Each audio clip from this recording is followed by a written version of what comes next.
Olá, pessoal! Nessa questão, nós temos aqui algumas grandezas envolvidas. Então a gente tem que identificar que grandezas são essas. Então, olha só, ele coloca aqui que na terceira linha a palavra resistência. A palavra resistência, e aí ele acompanha que é diretamente proporcional ao comprimento, aqui ele está falando comprimento do fio. Então, ó, repare que nós temos aqui duas grandezas, resistência, comprimento. Aí ele fala que é inversamente proporcional à área de sua secção. Então nós temos três grandezas envolvidas. Vamos lá. Resistência, primeira. A segunda, comprimento. E a terceira, a área. Então, identificação das grandezas. Três grandezas. Tudo bem? De tal modo que a resistência, olha só, a resistência, ela é diretamente proporcional ao comprimento. Quando ela é diretamente proporcional, nós falamos o quê? Que o R é igual a uma constante vezes a outra grandeza, que é L. Tudo bem? Professor, de onde veio isso?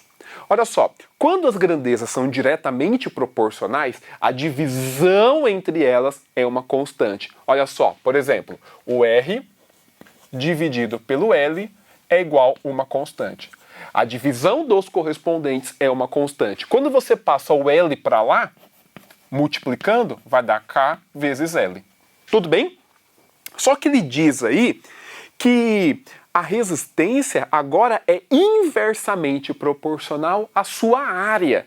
Então, ó, quando é inversamente proporcional, aí vai ser o produto das grandezas vai ser uma constante.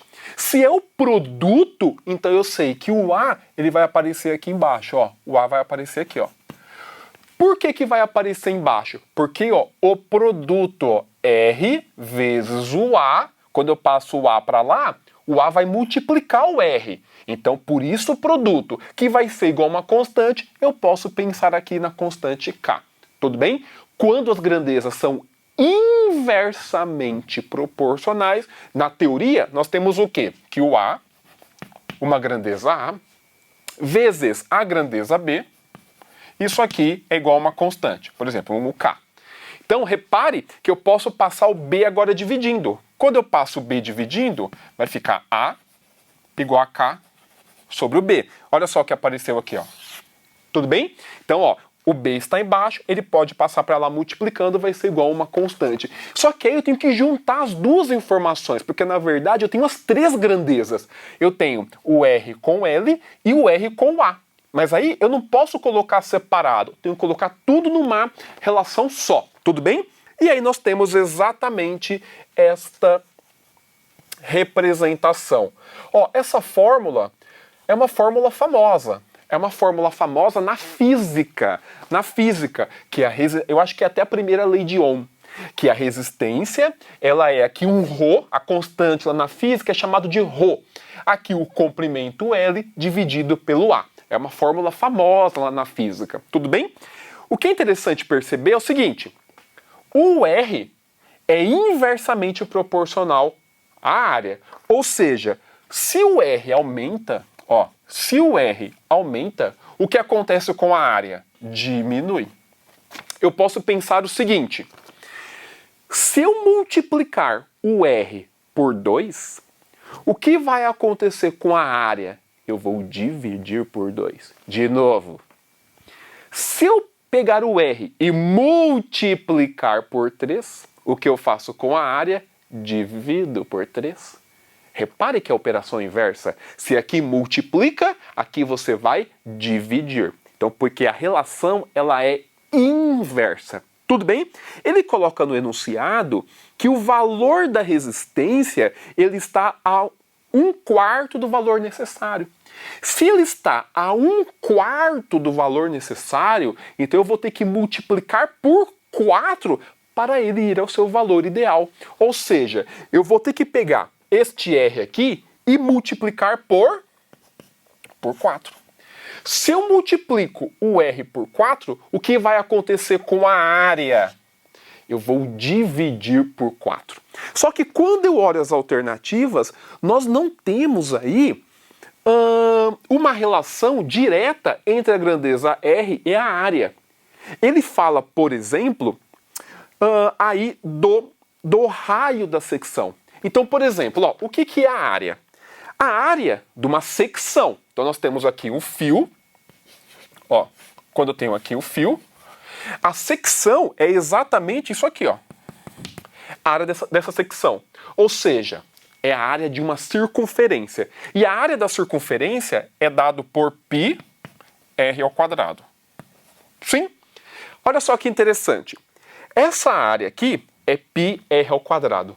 Se eu pegar o raio e dividir por 2, o que acontece? Olha só que legal.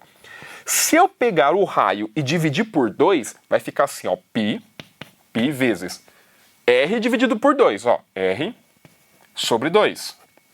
Esse é o nosso raio. Tudo isso agora ao quadrado, ó.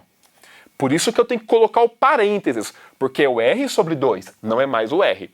Fazendo a continha aqui, ó, π, eu vou distribuir agora o expoente. Vai ficar r² e o 2², 4. Então vai ficar r² sobre 4. O que aconteceu? Olha aqui a nossa área, aqui em cima, ó. O que é o πr²? É exatamente a área, ó. Essa é a nossa área. E o que aconteceu com a área? πr². πr² foi dividido por 4, ou seja, aqui nós temos a nossa área dividido por 4. Então, quando eu quadruplico, ou seja, quando eu multiplico por 4 a resistência, a área eu vou dividir por 4. E dividir a área por 4 é a mesma coisa que pegar o raio e dividir por 2. Afirmar que a área vai ser dividido por 4 é a mesma coisa que dizer o raio vai ser dividido por 2.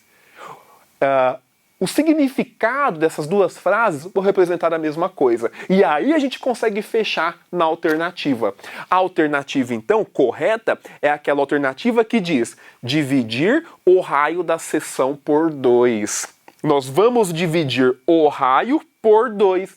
Ao dividir o raio por 2, a área vai ser dividida por 4, o que implica na resistência ser multiplicada por 4, ou seja, ter a sua resistência na sua forma integral. Resposta da questão. Alternativa, dividir o raio da seção por 2. Onde nós vimos esse conteúdo? Na parte de razão e proporções. É isso aí. Estude.